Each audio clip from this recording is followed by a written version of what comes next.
제가 이제 우리 목사님 한숙 우리 교회에 와서 보니까 좀 초대교회 같다. 50사람도 그런 얘기를 해요. 왜 그런가 하면 이게 좀 내려올수록 더 초대교회 같은 것 같아요. 서울에 저쪽으로는 올라가면 초대교회가 아니에요. 저희 교회도 이제 말씀을 전하러 오신 목사님들이 이렇게 설교를 하면요.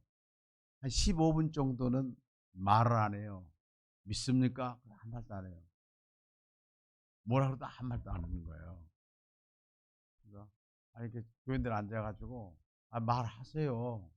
아멘? 한 말도 안 해요. 얼마나 힘들었는지 몰라요. 그래서 이 교회는 아주 뭐 조금만 하면 아멘하고 찬양하고 또 이제 들어오면서 보니까 성도들이 아주 얼굴이 밝고 섬겨주고 하는 모습을 보니까 제가 마음이 막 좋아지고 우리 집사람도 보더니 이 교회가 초대교회 같다. 근데 제가 처음에 개척했을 때가 생각이 나요. 39년 전에. 정말 개척했을 때 너무너무 좋았어요. 너무너무 좋았어요. 또 귀신 들리는 할머니가 한번 오셔가지고 너무 좋았습니다. 귀신 들리는 할머니가 오면요. 와가지고 교회를 왔는데 부흥시키려고 그런 것 같아요. 근데 평상시 같이 이야기를 이렇게 해요. 예, 예배를 드리잖아요. 그만 앉아가고 째려보고 있는 거예요.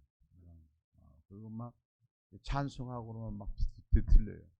말씀을 전하고 그러면 막 덜덜 떨어요. 그런 모습을 보면서 하나님 살아계신 걸 보죠. 예배가 딱 끝나면 아주 아무렇지 않고 그때 또 귀신을 쫓아내고 이런 일들이 있고 했는데 이 개척을 해가지고 이 성도들이 마음이 하나 돼가지고 하니까 얼마나 기쁘고 감격스러웠는지 개척을 하고 난 다음에 1년 딱 되고 난 다음에 우리는 지금 있는 자리로 저희들이 교회를 옮겨갔습니다. 그리고 나서 이제 굉장히 계속 부흥이 됐는데 그때도 지하에서 개척을 했고 또 지하로 또 내려갔어요. 그런데 그때는 그 지하 이런 거 한 이쪽 5줄, 이쪽 5줄 정도 되는 거. 저는 이 뒤에 광대상 저쪽 뒤편이죠. 거기에 방 한 칸 해가지고 거기에 그냥 거기서 생활을 했어요. 그렇게 해가지고 지내왔는데 지금의 저희 교회가 한 39년 되니까 지하 3층, 지상 옥상까지 한 옥상도 쓰니까 한 5층, 그래서 한 8층 건물이 됐습니다. 그렇게 되기까지는 성도들을 통해서 하는 것이죠. 위에는 하나님이 계셨고 그래서 저는 뒤돌아보면 모든 게 은혜 아닌 것이 없어요. 큰 은혜예요. 이번에 제가 어제 이제 우리 지금 장로님 기도하신 거 보니까 말씀을 잘 들은 거 보는데 들으시는 것 같아요. 어제 첫째 날 하는 이야기가 뭔가 하면 하나님 말씀 한번 순종해 보자는 거예요. 아멘. 하나님 말씀 순종해 보세요. 저는 산 증인이잖아요. 오늘 또 어느 분이 식사를 사면서 말씀을 하는데 내 마음이 확 드는 거예요. 말씀을 순종하든 하든지 안 하든지 이게 말씀이 먼저 중심이 되는 거예요. 모든 매사에 그 하나님께서 하시는 거 아니에요? 우리 생각이 아니단 말이에요. 믿으려면 한번 좀 잘 믿어봐야죠. 제가 오늘 말씀드리려고 하는 게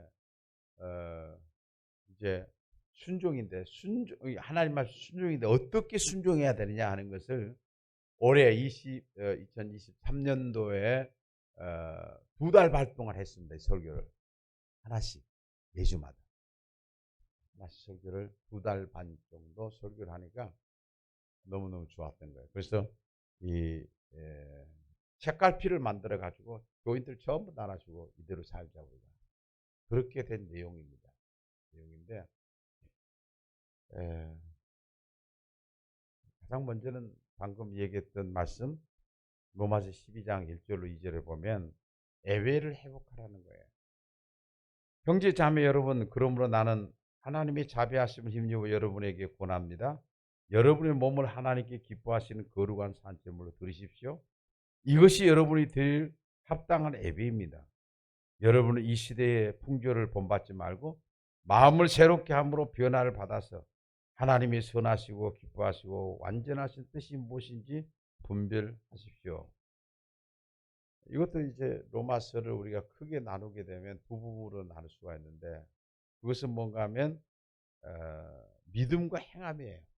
로마서도 보면 하나님을 믿으니까 행위가 어떻게 따라가야 되느냐 하는 거예요. 그러니까 요즘에는 잘 부흥회를 잘 안 하잖아요. 부흥회를. 그러니까 요즘에 이제 부흥회를 하고 그러면 말씀 부흥회를 많이 하고 그러는데, 이 부흥회라고 하는 것보다 부흥사경이라고 하는 말 옛날에 많이 썼어요. 사경에. 하나님의 말씀이 여러분에게 들어가야 진짜 부흥이 일어나거든요. 그런데 여기 보면은 우리가 이제 앞으로 예배 드리는 것이 점점점 없어지고 있어요. 굉장히 안타까운 겁니다. 우리 정신 바짝 차리지 않으면은 안 돼요. 안 되는 게, 아브라함을 봐보면은, 아브라함은 창세기 12장에서 하나님 앞에 부름을 받고 하나님 앞에 제단을 쌓아요. 12장 1절부터 쭉 한번 읽어보세요. 하나님 앞에 제단을 쌓더라, 제단을 쌓더라, 제단을 쌓더라. 가는 곳마다 제단을 쌓아요. 이게 아브라함의 특징이에요. 그리고 하나님께서 우리에게 말씀한 것은, 아버지께서 참되게 예배하는 자들은 영과 진리로 예배할 때가 오나니 곧 이때라. 아버지께서는 자기에게 이렇게 예배하는 자를 찾으신다. 예배하는 자를 찾으신다는 거예요. 근데 점점점 예배를 소홀히 하기 시작합니다. 이것은 교회 성장하고도 같이 맞물려 가는 거예요. 그러니까 저는 이제 그것을 사실 예언 아닌 예언을 했는데, 한국 교회가 오후 예배를 드린다고 할 때 제가 그런 얘기를 했습니다. 저녁 예배를 드리지 않고 오후 예배를 드린다고 할 때 오후 예배 없어진다 앞으로. 왜냐하면 오전 예배 방금 드렸는데 오후 예배 또 2시나 3시나 드린다고 하면 사람들이 잘 그의 마음이 받아들여질까? 그런데 요즘에 그런 현상이 일어나고 있는데, 주일날 오전만 드리는 교회가 많아지기 시작합니다. 오후 예배 없어지고요, 저녁 예배 없어지고요, 수요일 예배 없어지고, 금요일 저녁 예배 없어지고, 새벽 예배 없어지고. 예배는 누구에게 하는 겁니까? 하나님 앞에 하는 거거든요. 하나님 앞에. 제가 이제 말씀드리면 여러분 그냥 있는 대로 얘기하죠. 저희 교회는 새벽 기도를 4번을 합니다. 새벽 기도를 4번을. 내가 다 하느냐? 부목사님들 계시는데, 부목사님들 올라와서 훈련 받아야 돼요. 훈련. 얼마나 좋아요. 자기가 자기 맡은 그 예배를 자기가 인도해요. 날마다 설교를 한단 말이에요. 얼마나 이것은 훈련입니까? 얼마나 이 병원도 가게 되면요, 인턴 레지던트 과정이 겪잖아요. 사람 살리고 죽이는 건데 이거 영혼을 살리고 죽이는 일. 근데 1부, 2부, 3부, 4부 하는데 제가 1부는 제가 합니다. 2부, 3부, 4부는 부목사님들 해요. 얼마나 좋아하는지 몰라요. 왜냐하면 아침에 나와서 하나님 앞에 기도하러 온단 말이에요. 그리고 새벽에는 죽어도, 그래서 이제 1부, 2부, 3부까지 했는데 어느 날 생각하니까 4부도 해야 되겠다. 그래서 1부는 5시 20분, 2부는 6시, 3부는 7시, 4부는 8시에 합니다. 3부까지 하다가 4부도 한번 해봐야 되겠다. 8시. 그러니까 교인들은 그러더라고, 목사님 4부에 나오겠어요? 8시에? 그래서 해보자고. 그래서 이제 제가 1부에 5시 20분에 하는데 5시 20분이 제일 많이 나와요. 담임 목사니까. 그 다음에 4부가 제일 많이 나와요. 4부가 두 번째로 많이 나와요. 왜냐하면 이제 남편들 직장 가고 아이들 학교 가고 난 다음에 곧바로 교회로. 목사님 나는요 새벽 기도는 죽어도 못 나가요. 그런 사람이 있어요. 830 저녁 8시 30분 나와요. 8시 30분에 매일 합니다. 8시 30분에 하는데 여자 전도사님이 아주 뜨거운 그 전도사님 한 분 계세요. 불러 충만해요. 그분이 와서 8시 30분에 인도를 합니다. 우리 교인뿐만 아니라 다른 교회에서도 옵니다. 열심히 정말 초대교회처럼 기도합니다. 그 뭐예요? 예배입니다. 저녁 예배 저희들이 저녁 예배 드려요. 주일날 낮 예배는 4부까지 드립니다. 1부 7시. 7시 예배는 또 부목사님 드려요. 2부 9시, 3부 11시, 4부 1시부터 시작. 2시에 딱 끝나요. 저녁 예배 드립니다. 수요 예배를 낮에 한번 드리고 밤에 드립니다. 금요일 날은 8시부터 8시 30분부터 8시부터 9시 30분까지 그렇게 기도회를 합니다. 8시가 넘어 8시부터 9시 30분까지는 공식적으로 하지만 그 이유는 경비가 있기 때문에 경비가 지켜줍니다. 지하에 내려가면 교회를 지었는데 지하에 보면 기도방이 7개가 있습니다. 강대상 밑에가 기도방이에요. 내가 주일날 설교 여기서 하면 밑에서 강대상 밑에서 기도하는 분들 거기서 그 건산인데 얼마나 기도 많이 24시간 기도하게 하려고 경비를 세웠습니다. 저녁에 경비가 옵니다. 낮에는 관리 입사가 있고. 교회가 왜 이렇게 합니까? 하나님 앞에 첫째는 말씀이고 두 번째는 기도 많이 해야 돼요. 하나님은 예배를 받으세요. 앞으로는 점점 예배가 없어져요. 한국교회 예배 없어집니다. 그렇게 좋대요. 예배가 없으니까. 한 번만 주일날 가면 되니까. 여러분 밥을 먹어도 일주일에 한 번 먹고 살아요. 하나님의 말씀을 들어야 믿음이 생깁니다. 그래서 믿음은 들음에서 난다 그러고 들음에서 나는 거예요. 성도가 예배를 싫어하게 되면 빨간불이 켜진 줄 아셔야 됩니다. 빨간불이 켜진 줄 아셔야 돼요. 어제 우리 장로님들 나오시는데 감사해요. 요즘에요, 죄송합니다. 다른 데 가서 얘기하지 마세요. 장로님들도 예배 안 나오신 분이 많아요. 하나님 정말 겁니다. 어떤 사람만 본이 돼야 되는데 안 나오면 다 형편이 다 다르죠. 그런데 동네 살면서도 안 나오고 기도 안 하고 그런 사람들이 많단 말이에요. 왜냐하면 우리 목사님들이 서로 만나서 얘기를 하다 보면 그런 얘기를 자연스럽게 장로님들 뭐 흉보고 그러려고 하는 것이 아니고 당신 교회는 그렇게 이 얘기를 하는 거예요. 그러니까 문제는 예배는 안 드려도 되는가 보다. 그렇게 사람들이 이제 직분을 맡게 되면은 이 사람들이 그런 인식이 돼요. 이번에 저희 교회 이제 장로님을 뽑았는데 임직하기 전에 전부 자기 셀프 체크리스트라 그래가지고 자기 예배 나오는 날을 자기가 체크해가지고 내놔야 돼. 새벽 예배, 철학기도, 모든 예배 계속 나옵니다. 예배도 내가 인도하는 새벽기도 나와 내가 확인해야 되겠다. 훈련을 해야 되거든요. 그래야 아래에 있는 사람들이 또 직분 맡고 그러면 하죠. 모든 직분 맡은 사람 아직 임직하기 전에 전부 체크리스트를 만들어가지고 자기가 그렇게 훈련하는 거예요. 다른 교회는 참 제가 진지 알았더라면 저도 했을 건데 온누리교회 같은 데 가보면요. 인지 알았어요. 제가. 교인들 전부 점수제를 하더라고요. 점수제가 뭔가 하면 이제 임직을 세울 때도 보면 저분이 기도회를 나오나 새벽기도 나오나 그 점수를 하는 거예요. 예를 들면 주일 낮에 나온 사람은 2점, 밤에 나온 사람은 1점 이런 식으로 계속 이렇게 체크를 해가더라고요. 봉사하는 사람 얼마? 봉사도 안 해요. 교회 안에서. 문제는 이 코로나가 뭔가 와가지고 그 다음부터 사람들이 움직이질 않는 거예요. 교회들마다. 이게 큰일 난 거예요. 지금 목회자 입장에서 볼 때 막 이게 정말 비상입니다. 비상해요. 하나님은요. 예배하는 자를 찾고 계시는데 하나님의 최고의 감신사는 하나님 앞에 예배 드리는 것을 기뻐하세요. 하나님이 기뻐하신단 말이에요. 그러니까 아브라함이 그냥 아브라함이 된 거 아니에요. 믿음의 조상이 된 거 아니에요. 아브라함. 어제 이제 말씀이 있지만 하나님 말씀 앞에 순종했던 아브라함은 얼마나 순종을 잘하는지. 이 조카를 데려가면서 네가 우하면 나 자하고 네가 자하면 내가 우하겠다. 내가 하나님의 말씀 앞 순종하면 어디로 가든지 하나님 축복하면 어디로 가든지 축복을 받을 수 있다는 걸 알았던 거예요. 그게 믿음의 조사가 된 거 아니에요? 두 번째로는 하나님은 전능하시다는 거 아셔야 됩니다. 두 번째로 전능하시다. 왜냐하면 우리가 하나님을 생각할 때 내가 못한 건 하나님도 못한 줄 알아요.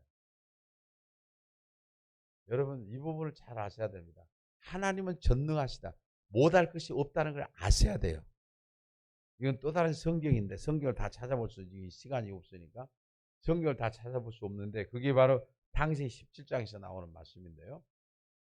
우리가 하나님의 말씀이 진짜라고 하는 것을 알면 내가 못한 걸 하나님 앞에 내놓고 기도하는 거예요. 한 번은 우리 교회 권사님 한 분이 암에 걸렸어요. 암에 걸렸는데 그 권사님 아주 부끄럼도 잘 타고 그러는데 목사님 제가 암에 걸렸는데 목사님 기도 좀 해주세요. 언제 기도해요? 그랬더니 제가 설교 끝나고 난 다음에 3부 예배 설교 끝나는 오면은 제 기도해 달라는 그 영접소 나왔고 그때부터 기도 시작했어요. 기도 나왔어요. 암이 나았다니까요. 별로 놀라지도 않죠. 내가 그분한테 처음에 말했습니다. 나는 당신을 위해서 기도할 뿐이지만 당신이 하나님을 의지하면서 기도해 달라고 하니까 당신은 하나님만 바라보세요. 하나님만 바라보시고 하나님의 은혜를 구하세요. 이분은 자기 마음에 하나님이 전능하시기 때문에 하나님이 고치신다는 걸 알았던 거예요. 임파선까지 암이 다 퍼졌는데 깨끗하게 나와 지금 70이 넘은 안내이원을 쓰고 있어요. 얼마 전에 또 한 분이 왔어요. 또 한 분이 왔는데 그분이 그분도 또 어떤 암이에요. 근데 목사님 저 기도 좀 해주세요. 왜 그래요? 기도 받고 싶어요. 그래 당신은 3부에 오세요. 지금 요즘에 계속 기도합니다. 기도하기 전에 먼저 얘기합니다. 내가 당신을 위해 기도하지만은 당신이 하나님에 대해서 어떻게 생각하느냐? 하나님에 대해서 어떻게 생각해요? 오늘 말씀을 설교를 했는데 오늘 말씀 받고 말씀을 통해서 뭘 느끼느냐? 믿느냐? 믿습니다. 따라하고 같이 해놨어. 기도해. 수치들이 점점 내려간대요. 어제도 와서 그제죠. 내려간대요. 당신이 하나님을 의지하지 않으면 하나님은 나는 기도할 뿐이지만은 하나님 역사 안 합니다. 우리가 하나님 앞에 기도하는 걸 하라고 해서 하는 것이 아니라 하나님의 약속의 말씀을 믿고 하는 거거든요. 그러니까 우리가 크고 작은 모든 것을 내어놓고 하나님 앞에 기도한다는 건 하나님은 나는 할 수가 없지만은 하나님은 할 수 있다는 걸 믿기 때문에 하는 거거든요. 제 아들이 저도 결혼할 때 29에 결혼을 했는데 어느 날 우리 큰 아이가 29이 되니까 결혼한다고 그래요. 그래서 야, 너 지금 나이가 이제 29인데 왜 결혼을 이렇게 빨리 하려고 그래? 저는 빨리 해놓고 얘는. 그리고 또 하나는 다 자기 아들이 자녀가 다 아깝잖아요. 왜 뭐 좀 여러 군데 선이라도 좀 보고 하지 왜 한 사람 만나고 결혼한다고 하냐? 그 옆에서 울고 있는 거예요. 하겠다는 거예요. 근데 옆에서 이제 저 형님이 계시다가 목사님 하라고 그랬어요. 글쎄 울고 있고 그러죠. 하라고. 정말 잘했어요.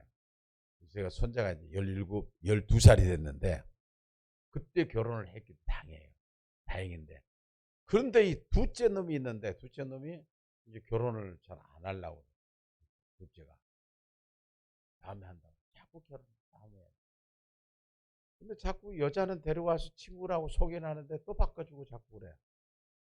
어느 날 여자애를 데려왔길래 야, 이 앞에 여자 아니잖아. 그 다음부터는 절대 안 데려와요. 그래 아주 결혼 안 할 것 같이 그렇게 하더니 하여튼 결혼해야 되지 않습니까? 일단 이제 나이가 들어가고 그러면 애들이 빨리 결혼해서 애들이 이렇게 가정을 이루고 사는 것을 그걸 아주 정말 마음이 다 어른들의 마음 아니에요? 제가 8년을 기도했습니다.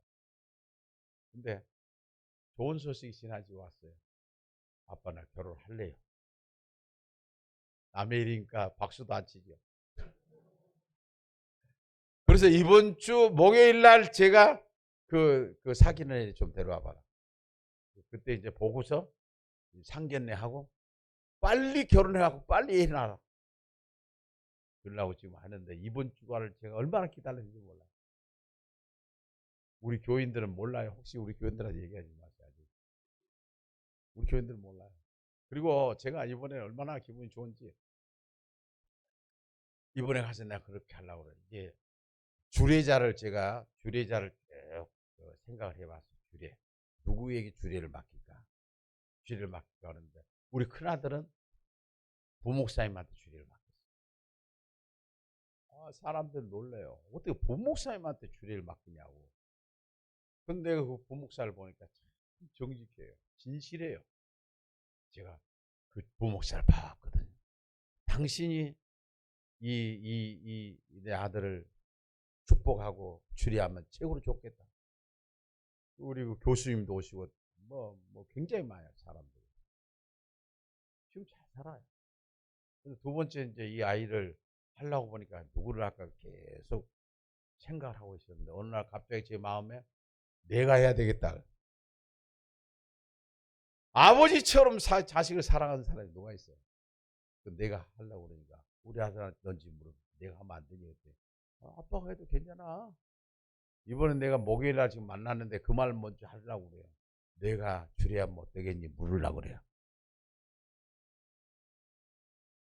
근데 제가 다른 얘기 아니라 8년을 매일 아침마다 하나님 이 둘째 아들 빨리 결혼시켜. 하나님 앞에 그렇게 기도한 거예요. 왜? 하나님이면 이 아들의 마음을 변화시킬 수 있으니까.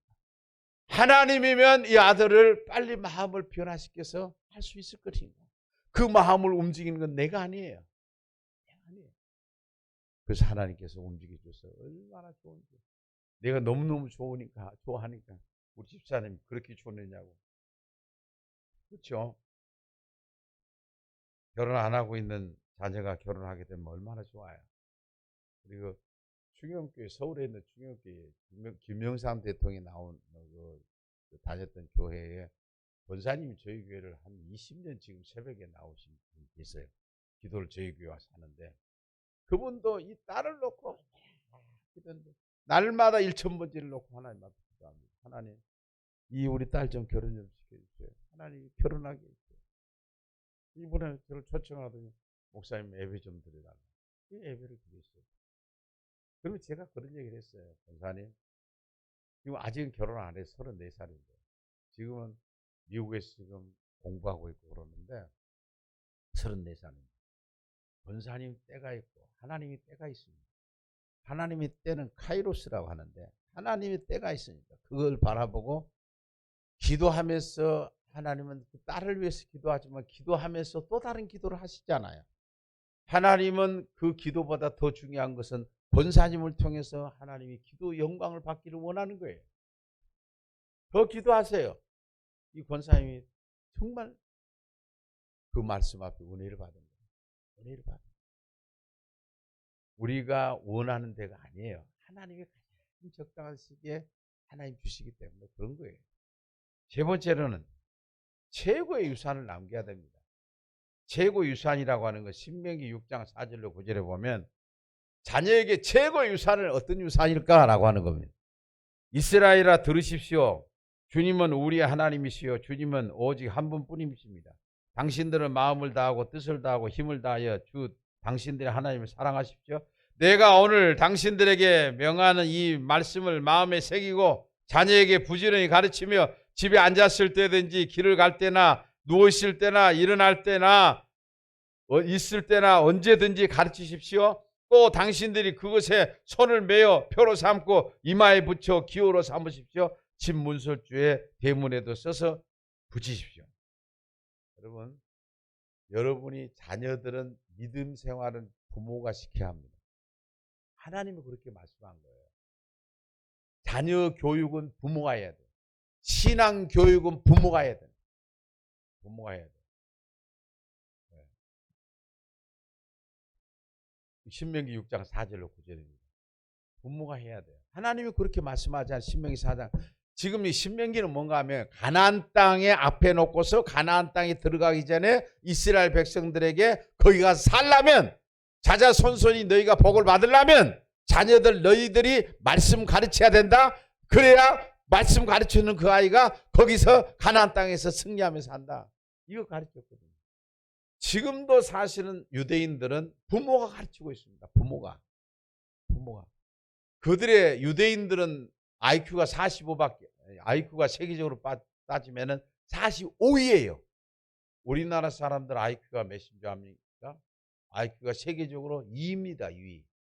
그런데 45위 되는 이 유대인들은 세계에서 한 30% 이상의 노벨상을 받아요. 우리나라는 노벨 평화상 하나 받았죠. 그거 어디서 나오는 거야? 왜 그런 노벨상을 받느냐? 우리가 이제 세미나가 아니기 때문에 저는 이제 컨퍼런스를 하게 되면 이 이야기를 전부 구체적으로 얘기합니다. 하버드타워 디베이트인데 아이하고 계속해서 엄마가 자녀하고 함께 계속 대화를 합니다. 대화를 하고 하면서 대화를 한다는 것은 머리가 돌아가기 시작하는 겁니다. 머리가 계속 생각하는 뇌로 바꿔지는 거예요. 토론을 하려고 하면 토론을 할 때도 머리가 써야 머리를 쓰는 거예요. 우리가 왜 계속해서 이 스마트폰만 보고 있으면 안 좋으느냐. 스마트폰은 그냥 그림만 보고 다니는 거예요. 머리를 생각을 못 한단 말이에요. 이거 여러분 큰일 납니다. 이걸 우리가 이 원리를 알게 되면요. 아이들한테 스마트폰을 주면 안 됩니다. 머리가 안 돌아가는 거예요. 생각하는 뇌가 돼야 되는데. 우리 시간이 없으니까 다 말 못해요. 우리 지금 교회 아이가 성경을 외우는데 창세기 몇 장까지 있죠? 50장까지. 50장을 다 외워버려요. 별로 안 놀래. 하여튼 뭐 이쪽에 한숨 이쪽에 오니까 맞아. 통이 커가지고 다 창세기를 다 외우고 출애굽기 38장까지 외웠다가 이 아이가 이번에 다른 데로 이사를 갔어요. 달달 외웁니다. 어떻게 그렇게 할까요? 그러니까 이렇게 잘 외운 애는요. 어떤 책이든지 여기다 올려놓으면 다 외워버린 거예요. 원리가 있어요. 성경의 원리. 예수님께서 성경에 보면은 310번 정도를 질문하셨어요. 질문을 하십니다. 그게 하브르트라고 해요. 자꾸 질문하세요. 여러분들 지금도 자녀들을 가르칠 때 우리는 지난주에 내가 얘기했잖아요. 어제 얘기했잖아요. 지난주에 보니까 그분도 유학파예요. 이태리에서 공부를 많이 하고 있는 한 그 지휘자인데 지휘자가 토요일 날 레슨 하는데 돈을 뭐 그날 80만 원인가 본다고 그래요. 그런데 그거 안 하고 그 딸을 데리고 부천에서 과천까지 아이 데리고 와서 이 공부를 하러 온 거예요. 토요일 계속 나와요. 왜 그러냐? 가만히 보니까 원리가 맞거든.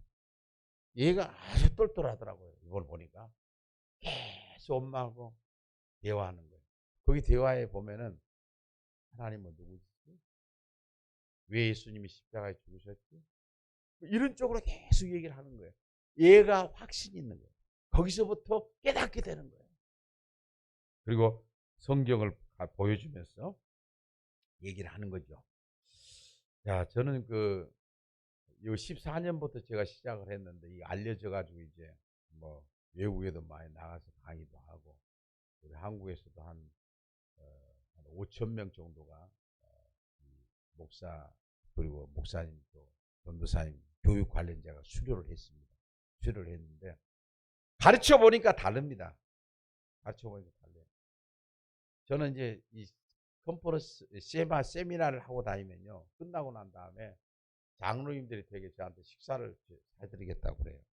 식사 시간은 뭐라고 하는지 아십니까? 목사님. 제가 어렸을 때 먹고 살기 바쁘느라고 아이들 못 보살폈습니다. 그런데 어떻게 해야 할까요? 얘들이 교회 안 다닌다는 거예요. 교회를 안 다니는 거예요. 장로님 그 아이들은 다 할 줄 알았다고.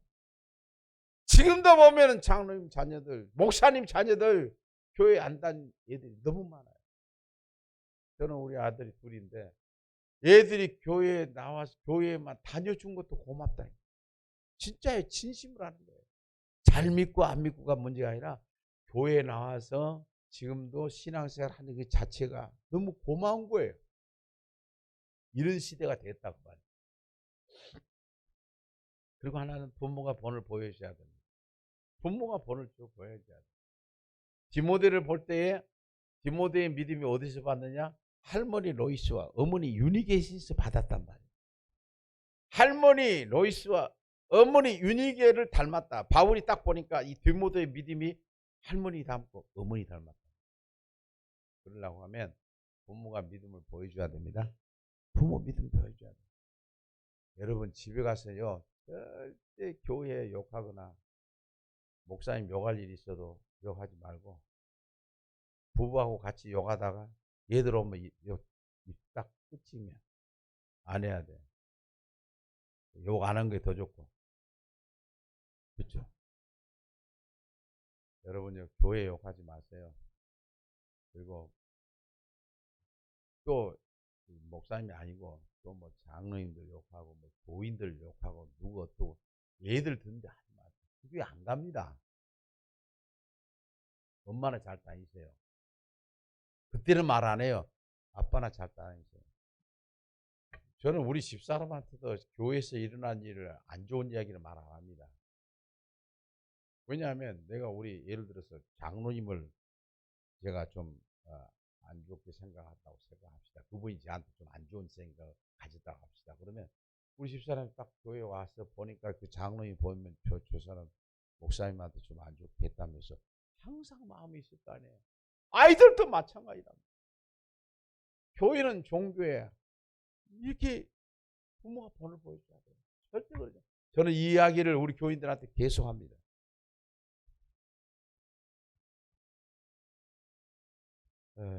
기독교 역사를 보면요. 기독교 역사가 복음이 전하고 난 다음에 이 200년 내지 300년만 되면 쇠퇴해버립니다. 쇠퇴해버려요. 200년 내지 300년만 되면 쇠퇴해버립니다. 복음이 예루살렘으로 시작됐던 복음이 저 영국을 거쳐서 미국을 거쳐서 한국을 거쳐서 그리고 중국을 거쳐서 서진하고 있는 거예요. 200년 내지 300년이 되면 서진 이게 끝나버린 거예요. 우리나라는 100년 좀 넘었는데 우리나라는 지금 이 현상이 쇠퇴 현상이 나오고 있는 거예요. 이것을 보게 되면 여러분 알아야 될 것은 이미 미국 교회가 그렇게 된 거예요. 영국 교회가 유럽 교회가 그렇게 된 거예요. 그 바톤이 우리에게 온 겁니다. 그런 현상이 한국 교회에 일어나고 있어요. 그러니까 이걸 보면은 작년에 제가 독일을 갔는데 스위스까지 프랑스까지 쭉 갔는데 스위스를 가니까 칼빈이 목회했던 교회가 있는데 목사님이 없어요. 칼빈이 목회했던 교회가. 그러면서 거기에 누구든지 와서 설교해도 괜찮다는 거예요. 여러분 이런 시대가 옵니다. 여러분은 그러지 않기를 바랍니다. 여러분 예수 떠나버리면 그렇게 꽃을 피웠던 나라들이 쇠퇴해버립니다. 나라도 쇠퇴해버립니다. 하나님의 말씀이 들어가서 왕성해질 때 나라가 성장하고 부흥의 역사가 일어나는데 우리나라도 마찬가지. 어제 얘기했잖아요. 하나님 앞에 그렇게 기도했던 우리 할아버지 할머니 어머니 아버지 때문에 지금도 그 열매를 누가 먹고 사느냐? 우리가 먹고 사는 거예요. 그럼 우리가 해야 될 거 아니에요. 우리가 엎드려야 된단 말이에요. 자녀와 자손들을 생각하면 우리가 엎드려야 된단 말이에요. 우리가 가르쳐야 돼요. 저는 우리 손자 둘이 있다고 그랬죠. 손자였는데 그 세마학당에 토요일 날 와서 세마학당에 오기만 하면 제가 돈을 줍니다. 왔다고 돈을 줘요. 그러니까 지금 걔가 12살인가 되는데 10살 정도까지는 안 줬어요. 안 줘도 잘 오더라고요. 그러니까 11살이 넘어가려고 그러니까 그때부터는 이제 나 할아버지 나 지금 학원 가야 돼요. 바빠요. 그래요. 그래서 이거 안 되겠다. 그런 생각이 들어서 한 번은 생각이 들었어요. 얘들은 돈을 좋아하니까 돈을 줘서라도 끌고 와야 되겠다. 그랬어요. 돈을 주니까 애가 오는 거예요. 장로님이 얼마나 줄 것 같아, 한 번 오면. 2만 원. 우리 회장님 5만 원. 장로님한테 배포가 크세요. 5만 원 줍니다. 어떤 분은 여기는 놀라지도 않아요. 하여튼 응답이 없어. 5만 원 준다 하도 놀라잖아. 계산해 볼까요? 5만 원이면 그 장로님 두 분 대답하세요. 51주면 50주만 생각하면 1년이면 얼마예요? 5만 원.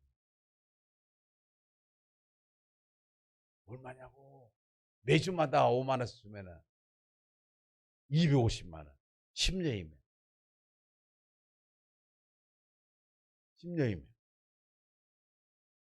2,500만 원. 여러분 이거 잘 아세요. 오늘 실천하시고 해보세요. 여러분 세상 떠날 때 자녀들한테 아무 이유 없이 자기 재산 있는 거 나눠서 주잖아요. 그 돈을 왜 그렇게 줘요? 내가 살아있을 동안에 일을 가르쳐야지. 돈을 가지고 그때 아무 이유 없이 그냥 줘요. 내 자녀라고 한 것 때문에. 너 신앙생활 하면은 너 와서 이 세막당 하게 되면 돈 5만 원 줄게. 사실은 돈 보고 와야 돼요. 그래서 은혜 받고 가는 거예요. 지금도 합니다. 우리 손자 이제 5살 애가 또 따라와요. 걔는 지금 잘 돈도 잘 몰라요. 5만 원만, 10,000원만 줘요. 너 10,000원 잘 다. 어느 날 보더니 형아같이 생긴 거 달라고 그래요. 그것도 좋은 거야. 그러니까 진짜 저는. 여러분, 뭘 하려고 하면 실제로 저는 합니다. 자녀들에게 믿음 심어주고 가야죠. 그 다음에 네 번째는 베델로 올라가야 돼요. 베델로 올라가야 된다는 말은 뭔가 하면 야곱이 형님이 자기를 잡아 죽이려고 올라고 할 때 베델에서 하나님 앞에 기도합니다. 하나님, 나를 살려주시면 하나님 앞에 이렇게 하겠다고 얘기를 하는데, 내가 평안히 아버지 집으로 돌아가게 하시오면 여호와께서 나의 하나님이 되실 것이요, 내가 기둥으로 세운 이 돌이 하나님의 집이 될 것이요, 하나님께서 내게 주신 모든 것을 10분의 1을 내가 반드시 하나님께 앞에 드리겠나이다. 소원 기도를 합니다. 하나님 앞에 나 좀 살려달라. 형님이 나를 죽이려고 하니까 하나님 나 좀 살려달라. 그렇게 기도를 했어요. 하나님 살려줬어요. 근데 그 기도 했던 거 까마득하게 잊어버린 거예요. 베델에서 했던 그 기도 까마득하게 잊어버린 거예요. 내가 죽으려고 할 때 나를 좀 살려달라고 했던 그 기도 다 잊어버린 거예요. 하나님 앞에 11조 드리기로 믿음으로 말씀대로 살기로 하는데, 어느 날 자기 딸 하나가 있는데 디나죠. 디나 딸이 나가서 세겜 사람한테 강간을 당해버려요. 그리고 난 다음에 이 야곱이 하나님 앞에 기도하기 시작합니다. 그때 생각이 나는 거예요. 하나님 앞에 기도했던 그 생각이 나는 거예요. 그래서 베델로 올라가는 거예요. 베델로 올라가는 거예요. 여러분요, 우리가 하나님 앞에 힘들고 어려웠을 때 얘기했던 그 기도 끝까지 가야 돼요. 지켜야 돼요. 지금 내가 11조 드린다고 했는데, 여러분 11조는 성도들이 의무입니다. 여러분 혹시 오해 없기 바랍니다. 11조는 성도들이 의무고, 주의를 지키는 것도 성도들이 의무예요. 의무가 두 가지가 있어요. 그것은 총회의 법 가운데 있는데, 총회 법이랑 자기들이 정한 거에 성경에 나오는 거예요. 그래서 10계명에 보면 주의를 지키라고 하는 거 아니에요? 11조는 하나님 앞에 드리는 건데, 우리 아들이 최초의 우리 교회 교인이 된 거 아닙니까? 그때 우리 예배 시험에 드릴 때 아이가 그때부터 우리 아이를 낳았기 때문에. 그런데 이제 안수집사를 뽑고 하는데 제일 먼저 우리 아이가 돼요. 아들이 뽑혀요. 그런데 제가 법으로 정해놨습니다. 11조 안 하면 안 돼, 이게. 장로나 안수집사는, 적어도 장로나 안수집사는 11조 안 하면 안 돼요. 근데 우리 아들이 계속 할 때마다 돼요. 제가 그어버립니다. 몇 년을 안 시켰어요. 이번에 보니까 하더라고. 이번에 아직 안 받았는데 이번에는 안수 집사를 시키고 그 준비가 안 돼서 하면은 뭐하냐? 왜 그러냐? 내가 사랑하기 때문에. 하나님께서 성경에 보면은 이걸 안 하면은 하나님께 도적질한 거라고. 왜 하나님께 도적질하면서 살라고 해? 또 하나는 다섯 번째는 교회 내 분쟁을 일으키면 안 됩니다. 너희가 배운 교훈을 거슬러 분쟁을 일으키니 거치게 하는 자들을 살피고 그들에게 떠나라. 여러분 교회를요, 여러분 우습게 하면 안 됩니다. 교회는 예수님의 핏값을 사신 교회라고 그러잖아요. 교회를 우습게 여기면 안 돼요. 오늘 저희 밥을 식사 대접하는 분들 보니까 신앙생활을 딱 할 때 보니까 교회에서 어려움을 주고 자꾸 교회를 어지럽게 하고 그럼 그분이 어떻게 된 것을 보고 살았더라고요. 여러분 저는 목회를 하면서 이런 걸 많이 봤던 사람이에요. 여러분 이렇게 얘기하면 지금까지 신앙생활을 하면서 그런 걸 많이 봤을 겁니다. 교회를 우습게 여기면 안 돼요. 분쟁을 일으키면 안 돼요. 교회가 싸우는 교회가 되면 안 돼요. 저희 교회는 감사하게도 39년간 막 소리를 막 크게 지르고 싸우지를 않았어요. 교회가. 제가 잘나서 한 것도 아니에요. 교회를 하나님 핏값으로 사신 교회를 어지럽히면 안 됩니다. 어떻게 하려고 교회를 그렇게 우습게 여기잖아요. 여러분 주위에서 많이 봤을 거예요. 들었을 거예요. 교회에 어려움을 줄 때 마지막이 어떻게 되는가. 기기적인 건 아니지만은 절대 그렇지 마세요. 여러분의 혹시 형제들 가운데라도 그런 사람이 있거든요. 말리셔야 합니다. 그러면서 우리가 교회는 하나님의 피로 값주고 사신 몸된 교회라고 했잖아요. 한국 교회가 지금도 말이 있는 것은 뭔가 하면 문제없는 교회가 없다는 거예요. 문제없는 교회가 없다는 거예요. 목회자들 책임해. 목회자들 책임해. 성도들의 책임이 있는 거 아니에요. 목회자들이 잘못해서 일단 회개하고 새롭게 돼야지 한국 교회가 소망이 있는 거예요. 그러나 하나님 앞에 새롭게 고치려고 하는 것보다 엎드려서 기도한 사람이 많아지면 많아질수록 이제 다시 한번 교회가 새로워집니다. 여러분 절대로 그 안에 들어가지 마세요. 혹이라도 그런 일이 있거든요. 절대로 그거 하면 안 됩니다. 여섯 번째는 사탄의 도구가 되지 말아야 됩니다. 사탄의 도구가 되지 말아야 돼요. 창세기 3장에 보면은 아담과 하와에게 하나님께 말씀을 하셨잖아요. 너 그거 따먹지 말아라. 선악과 열매를 먹지 말라 그랬는데 하와가 가서 따먹잖아요. 그리고 아담한테 주잖아요. 아담한테 주는 대로 다 먹었던 거 아니에요. 그게 죄가 세상에 들어오게 된 거 아니에요? 근데 사탄은 자기 정체를 숨깁니다.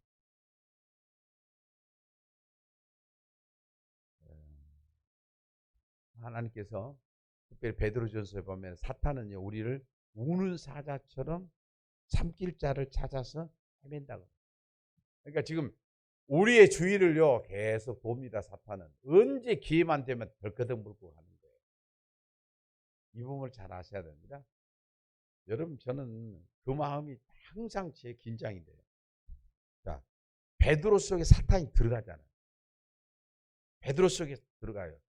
사람들이 나를 누구라 하느냐? 엘리야라고 하기도 하고 막 이렇게 얘기하니까 예수님께 너는 나를 누구라 하느냐? 주는 그리스도의 살아계신 하나님의 아들이니이다. 하나님 예수님께서 바요나 시모나 네가 복이 있도다. 얼마나 큰 칭찬을 받았어요. 사탄이 딱 들어가니까 예수님이 십자가에 죽어야 된다는 건 하나님 뜻이에요. 죽지 못하게 했던 사람이 누구냐? 베드로예요.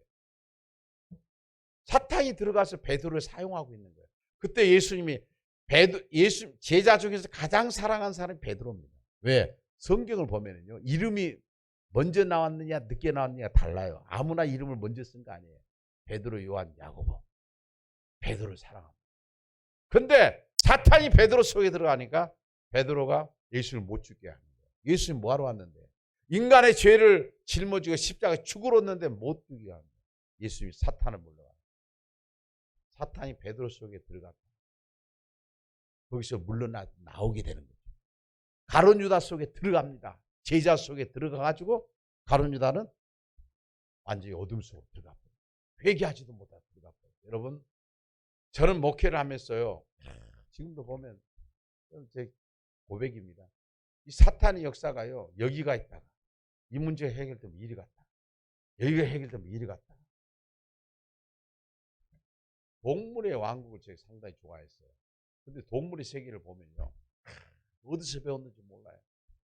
그 동물이요, 아무리 큰 동물이라도 뛰어가지고 목을 물어버립니다.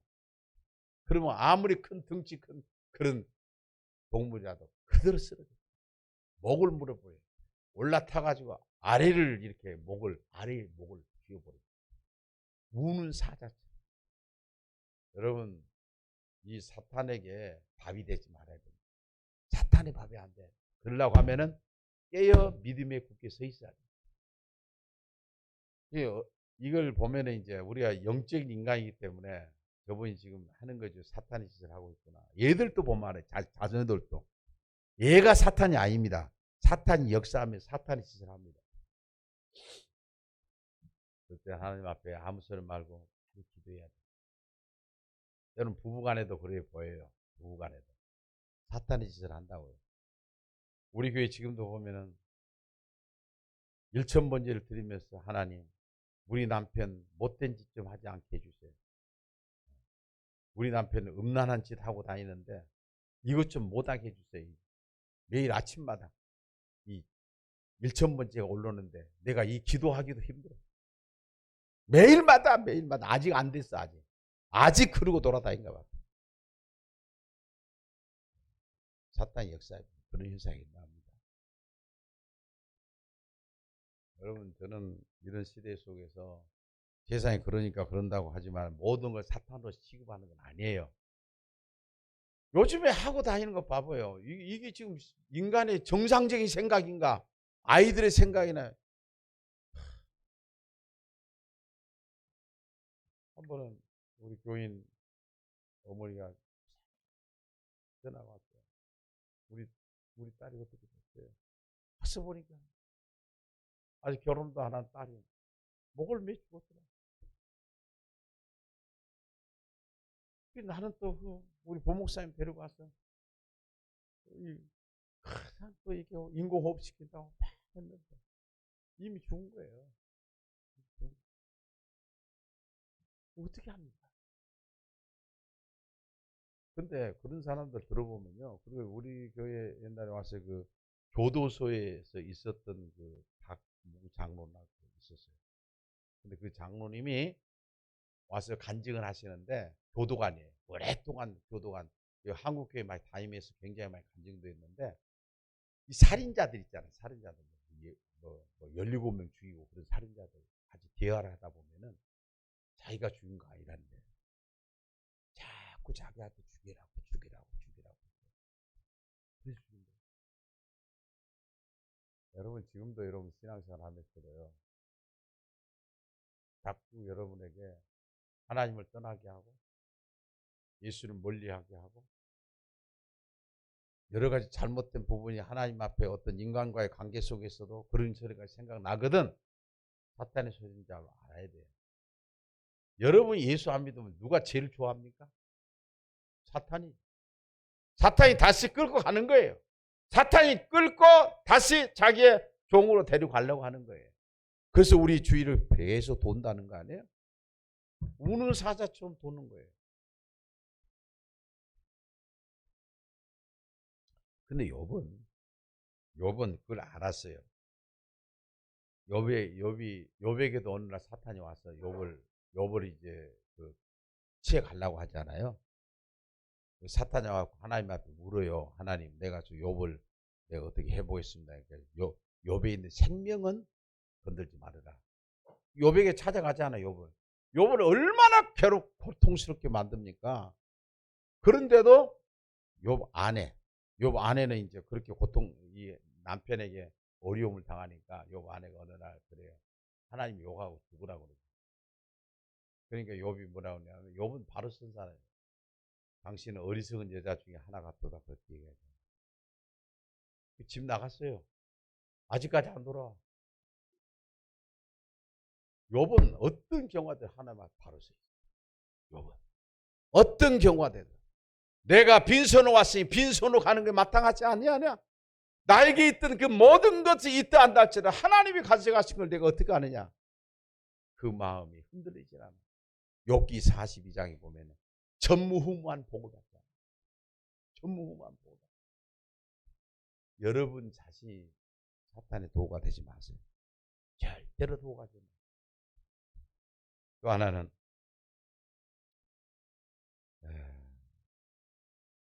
오늘 저녁 9시 끝나려고 하는데 얼마 끝나면 되냐? 10분 더 주더라고요. 9시 10분에 끝나요. 여러분 꼭 이거 아세요? 복음을 전하면서 살아야 됩니다. 복음. 아멘. 전도하면서 살아야 돼. 아멘. 특별히 가족들 복음 전해야 한다. 가족들. 저희 아버지가 저도 이제 시골에서 살았기 때문에 제가 중학교 2학년 때부터 예수를 믿기 시작했는데 저희 형제들이 9명이에요. 아이도 낳았어요. 10명 낳았대요. 하나 죽었대요. 아들이 둘이고 딸이 7명이야. 내가 둘째 아들인데 상당히 귀하죠. 귀한 아들이에요. 근데 내가 이제 예수 믿고 중학교 2학년 때 친구가 예수 믿자고 해서 교회를 다니다가 보니까 예수 믿으니까 얼마나 좋은지 몰라. 그 이제 지금 생각하면 하나님 택하였기 때문에 그렇다는 걸 제가 느끼는데요. 그러면서 아버지가 내가 교회를 다니니까 우리 전도사님 그때 시골이니까 전도사님한테 찾아와가지고 우리 아들 교회 좀 못 나오게 하라. 전도사님이 나 다음 주부터 교회 오지 마라 그렇게 할 수 있겠어요? 근데 저희 집이 굉장히 부자였습니다. 시골에서 300평 한 마지가 300평인데 32마지까지 저희들 집이 있었어요. 32마지. 한 50년 전 이야기예요. 그러면 그 10,000평이 넘잖아요. 근데 그 농사가 그렇게 많아요. 그러니까 주일날 같은 경우도 못줄을 때로는 잡아야 돼요. 어느 날은 못줄 잡다가 못줄을 꽂아놓고 그냥 교회 가버린 거예요. 세상에 못줄 잡다가 교회 간다면 저놈밖에 없다. 어느 날 교회를 와가지고 그냥 뭐 교회에 꽃 같은 거 내가 다 심어놨거든요. 다 뽑아버리시고. 어느 날 저희 아버지가 교회 오셔가지고 술을 많이 드시고 화가 나가지고요. 쇠시랑을 가지고요. 교회 들어간 입구에 이 세멘트 바닥을 얼마나 세게 쳤는지 이 쇠시랑 있잖아요. 발이 3개예요. 이 시멘트 바닥이 파였어요. 설교를 하고 있는데 오늘 쳐가지고 우리 아들 나오라. 그렇게까지 했었거든요. 근데 어느 날 저희 아버지가 아프시다고 그렇게 연락이 왔어요. 그러니까 우리 이제 고남매이기 때문에 다 찾아가서 이제 아버지가 시골에 계시기 때문에 일을 많이 하시고 그래서 그 농사를 3마지인가 받았대요. 그리고 난 다음에 32마지까지 올릴 때는 얼마나 많이 고생을 하셨겠어요. 그러니까 아버지 뭐 고기 사다 드리고 뭐 좋다는 거 사다 드리고 그러면 안 거예요. 근데 아들의 마음에는 이때야말로 제가요 아버지 쫓겨나가지고 교회에서 잠잔 적이 너무 많아요. 교회에서 바닥에서 불도 안 들었는데 바닥에서 잤다고요. 이 담요 이 방석 깔아놓고 잤어요. 근데 하나님께서 은혜를 주시니까 아침에 일어나면요 뒤에 이게 등이 따뜻해요. 추운 생각이 안 들어요. 문을 잠그니까 집을 못 들어가요. 근데 제 마음에 무슨 생각이 돼요? 이때야말로 우리 아버지 주님 앞으로 인도할 계기가 되었구나. 저희 아버지한테 제가 가자고 그랬어요. 제가 그때 서울 방배동에 사는데 결혼을 해가지고 아버지 모시고 병원을 돌아다녔습니다. 아버지 모시고 4군데를 다녔어요. 마지막에 다녔던 성모병원, 서울 성모병원에 갔더니 아버지가 당뇨입니다. 근데 어느 날 보니까 이 아버지가 당뇨가 심해집니다.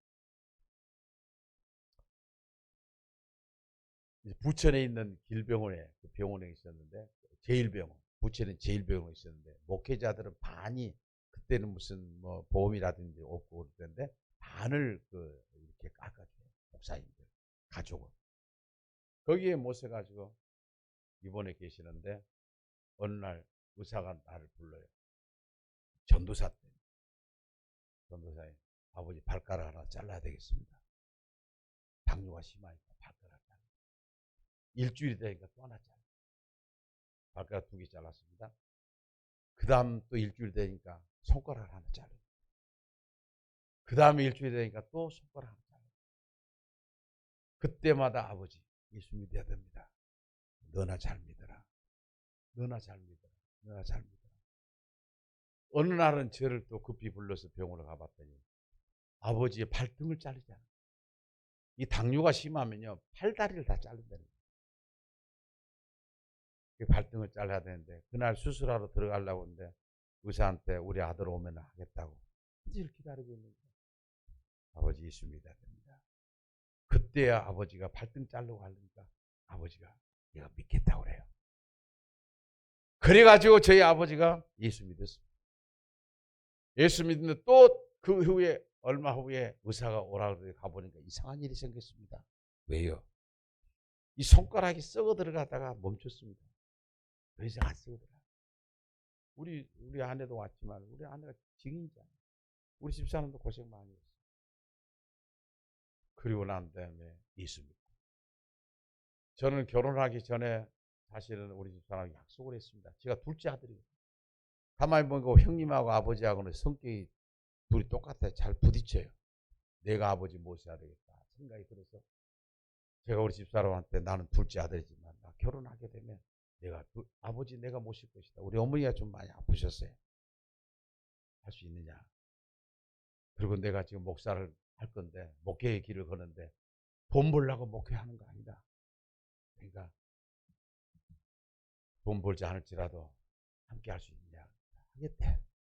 그래서 결혼한 사람 저 뒤에 앉았어. 그래가지고 저희 아버지가 사실 어머니가 돌아가시고 난 다음에 내가 아버지 모신다고 그랬으니까 제가 과천에 사는데 아버지 모시고 와서 저희 교회 저희 집에서 6년 사시다가 돌아가셨는데 돌아가실 때도 얼마나 멋있게 돌아가셨는지 식사를 차려 드리면은 제가 이제 학교 다닐 때인데 그날 저녁에 돌아가셨다고 그래서 왔더니 상을 쭉 밀어놓고 그대로 빤데기 놓고 돌아가십니다. 돌아가시고. 근데 우리 장로님들 와서 다 보시더니 살아계실 때보다 더 얼굴이 좋아. 아버지 천국 갔죠.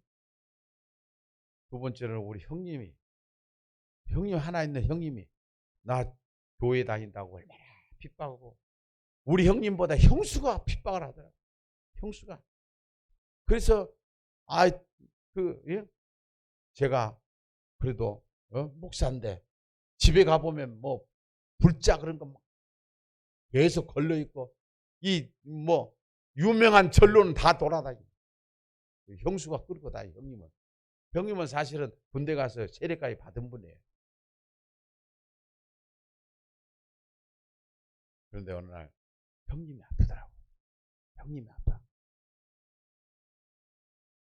그때 또 하나님 앞에 계속 기도해 온 가운데 있는데 형님이 암이 걸린 거예요. 형님 예수 믿으세요. 말도 안 해요. 어느 날 하나님 지혜를 주더라고요. 저에게 우리 아버지가 저에게 줬던 논이 있어요. 논. 제가 둘째 아들이니까 형님이 큰아들이고 저에게 줬던 논 문서가 저에게 있어요. 형님이 갖다 줬어요. 물론 우리 집사람은 상의했어요. 주자. 그 얘들이 4명이나 돼요. 형님 예수 믿으세요. 이거 다 드릴게요. 그때 예수 믿는다고 그래서 천국 갔어요. 그런데 문제는 이 형수예요. 형수의 골통이거든요. 불교. 근데 어느 날 들어보니까 형수가 교회 나갔네. 나는 그 여자는 교회 안 나갔으면 좋겠어요. 어느 날 보니까 십자가를 달고 왔어요. 진짜요. 지금 권사가 돼 있어요.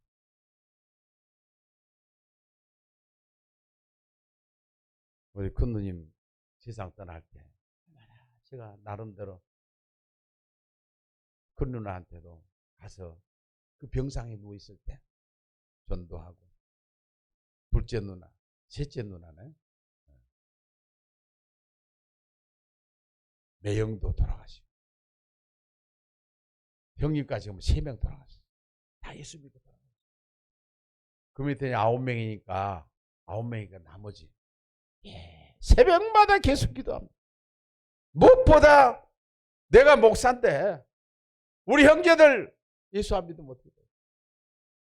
조카들까지 다 예수 믿게 해달라고 기도하고 있어요. 여러분들이 정말 중요한 것은 내 자녀들 다 예수 믿어야 됩니다. 그러기 위해서는 지금부터 그렇게 하나만 안 돼요. 예를 쓰지 않으면 안 돼요. 내가 희생이 돼야 돼요. 그리고 믿음의 동역자와 아름다운 이력서를 남기시기 바랍니다. 사도 바울은요, 로마서 16장에 보면 이름이 쫙 나오는데 한 26명이가 나와요. 이름이. 자기하고 함께했던 동역자들. 그들을 잊지 말라고 얘기를 하고 세상을 떠납니다. 저는요, 지금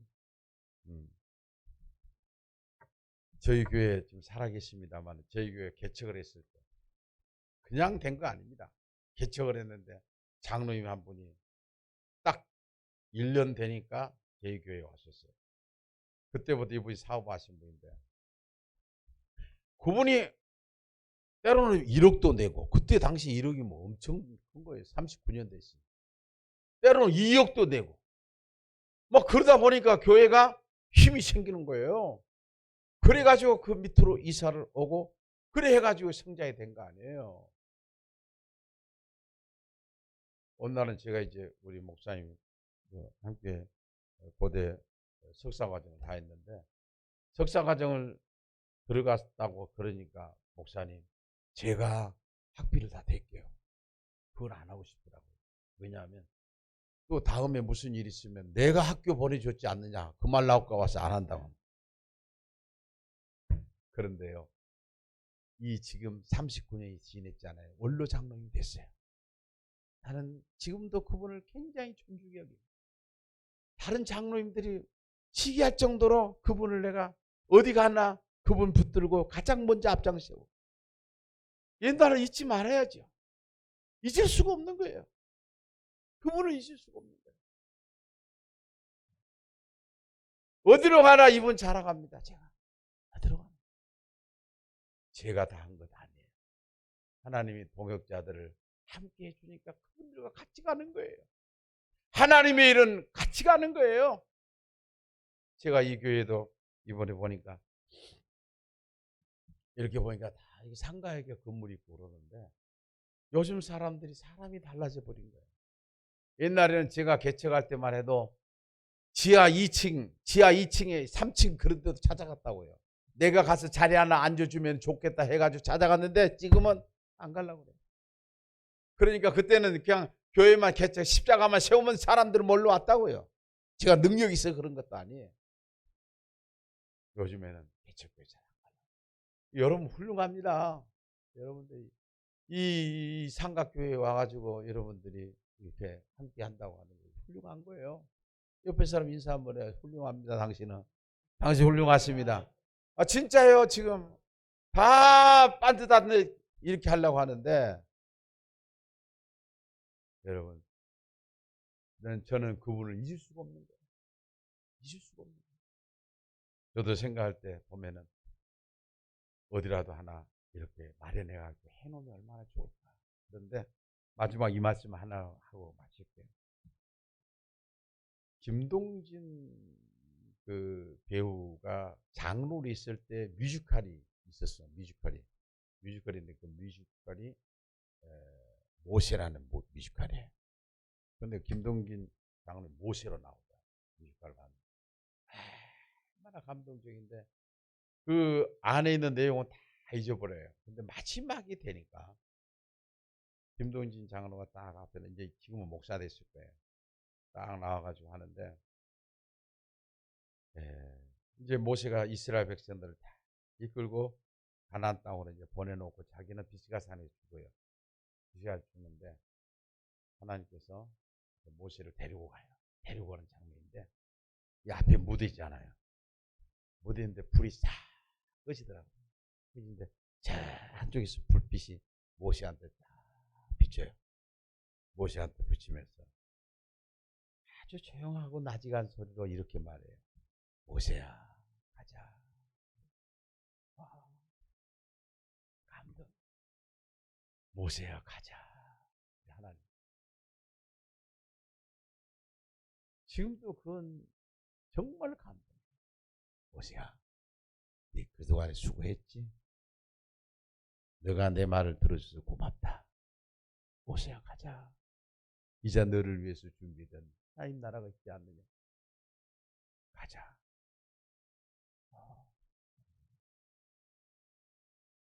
어떻게 살다가 세상을 떠나왔습니다.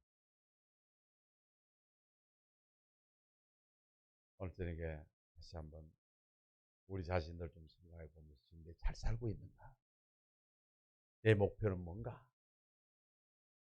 그 생각하면서 좀 살았으면 좋겠습니다. 한번 같이 머리 한번 숙입시다. 여러분, 한번 우리가 마지막 시간인데 이번에도 여러분이 이렇게 집회를 연 것은 분명한 하나님 뜻이 계신 줄 압니다. 이번에 집회를 계신 것은, 집회를 하게 된 것은 여러분을 향한 하나님의 놀라운 뜻이 계시기에 이번에 집회를 열어준 줄 압니다. 우리 생명은 앞으로 얼마나 남았는지 모릅니다. 무엇보다 여러분 아름다운 신앙의 이력서를 써가시기를 바랍니다.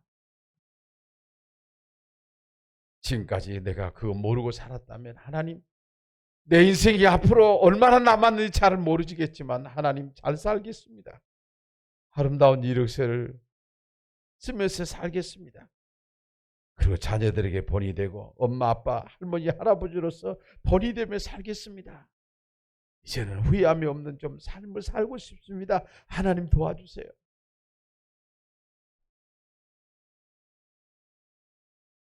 피아노를 좀 쳐주십시오.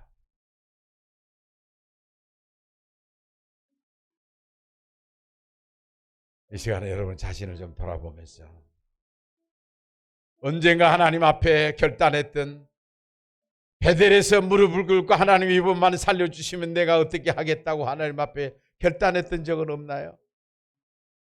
하나님 앞에 결심했던 적은 없나요? 그러나 까마득하게 잊어버리고 살았던 적은 없나요? 어느 날인가 여러분을 불러주셨던 것들 때문에 너무너무 감사해서 눈물 콧물 흘리면서 하나님 은혜 앞에 어떻게 살아보겠다고 그렇게 하나님 앞에 결심해 본 적은 없나요? 시간이 지나고 세월이 지나다 보니까 다 잊어버린 채 내 마음대로 내 마음대로 살아가고 있지는 않나요? 이번 집회를 통해서 우리에게 주시는 이 말씀이 여러분에게 주신 말씀인 줄 생각하고 받아들였으면 좋겠습니다. 하나님께서 여러분에게 주시는 사랑의 음성으로 받아들였으면 좋겠습니다. 그리고 새롭게 좀 결단하고 가고 있으면 좋겠습니다. 그리고 하나님 앞에 결심했으면 좋겠습니다. 하나님 도와주십시오. 하나님 후회함이 없는 삶을 좀 살게 해주십시오. 내 마음대로 잘 안 됩니다. 하나님 도와주세요. 우리 다 같이 주여 한번 부르고 함께 기도하겠습니다. 주여! 우리 아버지 하나님 은혜를 감사합니다. 우리 아버지 하나님의 말씀을 통해 오늘 권면해 주시고 감사합니다. 하나님께 주시는 이 권면의 말씀이 아버지 하나님이 나에게 주신 말씀이 우리 가정에 주신 말씀이라고 우리 아버지 하나님이 저들을 새롭게 해주시기를 원합니다. 우리 아버지가 새롭게 해주시기를 원합니다. 아버지 하나님, 우리 아버지 성령 하나님이여 만져주시기를 원합니다. 생각나게 해주시기를 원합니다. 성령 하나님이여 우리를 사기 여겨주시기를 원합니다.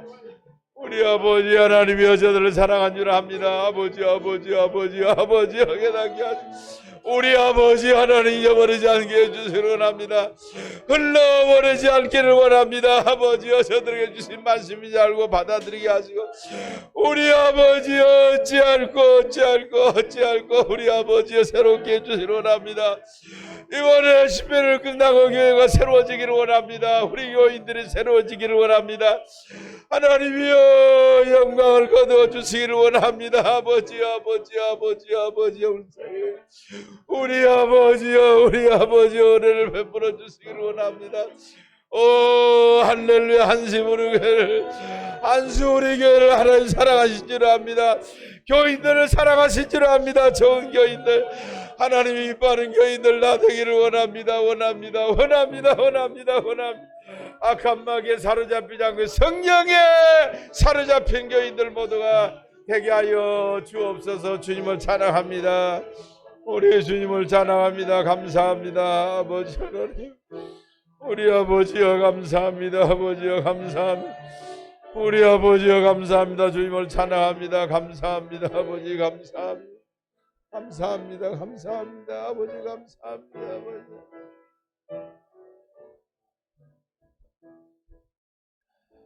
인생의 연수가 70이요 강건하면 80이라고 성경의 기록에 놓으시면서 이 짧은 세상 가운데 어떻게 살아가야 할 것인가 이미 하나님께서 모세를 통해서 말씀해 주셨는데 아버지 하나님 우리의 남은 여생은 얼마나 될는지 잘 알 수가 없습니다. 하나님 마지막 모세를 쓰시고 가자고 했던 것처럼 내가 너를 위해서 준비된 하나님의 나라가 있다고 수고했다고 모세를 데려갔었고 여호수아도 그렇게 하셨고 믿음의 사람들을 그렇게 하셨던 것처럼 우리의 삶도 남은 자의 삶도 정말 하나님 앞에 붙들려 살아가는 저희가 되게 하시고 후회함이 없는 삶을 살아가게 하여 주시고 우리가 이 세상을 떠나더라도 우리 자녀와 자손들에게 로이시처럼 디모데의 어머니 유니기처럼 최고의 유산을 남기고 갈 수 있는 아름다운 인생이 되게 하여 주옵소서. 이를 놓고 기도하게 하여 주옵소서. 이번에 집회는 한숲 우리 교회를 하나님이 축복하기 위해 주시는 집회인 줄 압니다. 한숲 우리 교회에 나오는 성도들을 축복하기 위해서 주시는 기회인 줄 압니다. 하나님 그릇을 준비하고 받게 하여 주옵소서. 놀라운 역사들이 일어나기를 원합니다. 하나님이 그렇게 해 주실 걸 믿습니다. 성령 하나님이여 역사하여 주옵소서. 이 한숲 우리 교회를 축복하여 주옵소서. 예수님의 이름으로 간절히 축복하며 기도드리옵나이다. 아멘.